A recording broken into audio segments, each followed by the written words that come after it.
পেহেলগামত যিসকল সন্ত্ৰাসবাদীয়ে এই কাণ্ড সংঘটিত কৰিলে 28 জনকৈ ভাৰত আৰু বিদেশৰ মানুহক হত্যা কৰিলে সেই সন্ত্ৰাসবাদীসকলৰ ওপৰত কঠোৰতম ব্যৱস্থা ল'ব লাগে।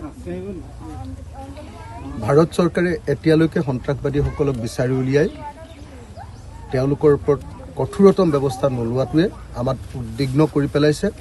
গতিকে মই ভাৰত চৰকাৰৰ প্ৰতি আহ্বান জনাইছোঁ, গৃহ বিভাগৰ প্ৰতি আহ্বান জনাইছোঁ যে দেশীয় সন্ত্ৰাসবাদীয়ে হওক বা বিদেশী সন্ত্ৰাসবাদীয়ে হওক সিহঁতক ধৰিব লাগে আৰু সিহঁতক যথোপযুক্ত কঠোৰতম শাস্তি বিহাৰ ব্যৱস্থা কৰিব লাগে। আজি ৰাইজৰ দলে য'তেই মিটিং কৰিব আমাৰ এই সন্ত্ৰাসবাদীৰ বৰ্বৰ কাণ্ডৰ বিৰুদ্ধে আমি প্ৰতিবাদ সাব্যস্ত কৰিম আৰু লগতে আমি মৃতকসকলৰ প্ৰতি শ্ৰদ্ধা জনাই তেওঁলোকৰ প্ৰতি সন্মান প্ৰদৰ্শন কৰিম। এই ঘটনাই কাশ্মীৰৰ প্ৰতি মানুহৰ ইমেজ, মানুহৰ যি দৃষ্টিভংগী সেই দৃষ্টিভংগী একেবাৰে বেয়া কৰি পেলালে। মানুহে কাশ্মীৰলৈ যাবলৈ আৰম্ভ কৰিছিলে পৰ্যটনৰ কাৰণে। কাশ্মীৰটো মূলতঃ পৰ্যটন অৰ্থনীতিৰ ওপৰতে চলি থাকে। এতিয়া আৰু কোন মানুহ পৰ্যটন কৰিবলৈ কাশ্মীৰলৈ যাব? কোন মানুহে জীৱনটোক আগবঢ়াই তাতে ফুৰিবলৈ যাব?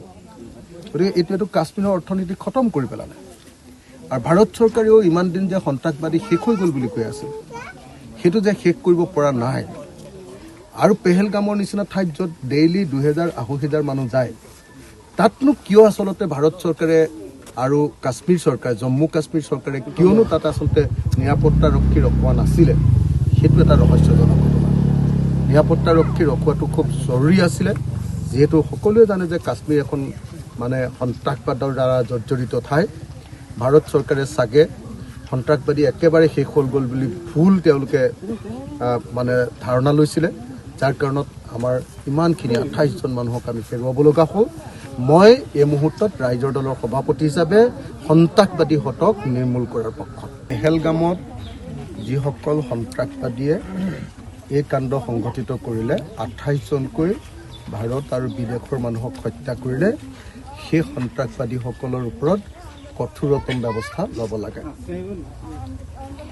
ভাৰত চৰকাৰে এতিয়ালৈকে সন্ত্ৰাসবাদীসকলক বিচাৰি উলিয়াই তেওঁলোকৰ ওপৰত কঠোৰতম ব্যৱস্থা নোলোৱাটোৱে আমাক উদ্বিগ্ন কৰি পেলাইছে। গতিকে মই ভাৰত চৰকাৰৰ প্ৰতি আহ্বান জনাইছোঁ, গৃহ বিভাগৰ প্ৰতি আহ্বান জনাইছোঁ যে দেশীয় সন্ত্ৰাসবাদীয়ে হওক বা বিদেশী সন্ত্ৰাসবাদীয়ে হওক সিহঁতক ধৰিব লাগে আৰু সিহঁতক যথোপযুক্ত কঠোৰতম শাস্তি বিহাৰ ব্যৱস্থা কৰিব লাগে।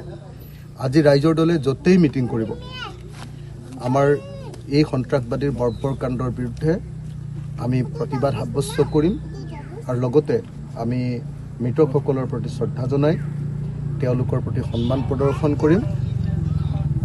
এই ঘটনাই কাশ্মীৰৰ প্ৰতি মানুহৰ ইমেজ, মানুহৰ যি দৃষ্টিভংগী সেই দৃষ্টিভংগী একেবাৰে বেয়া কৰি পেলালে।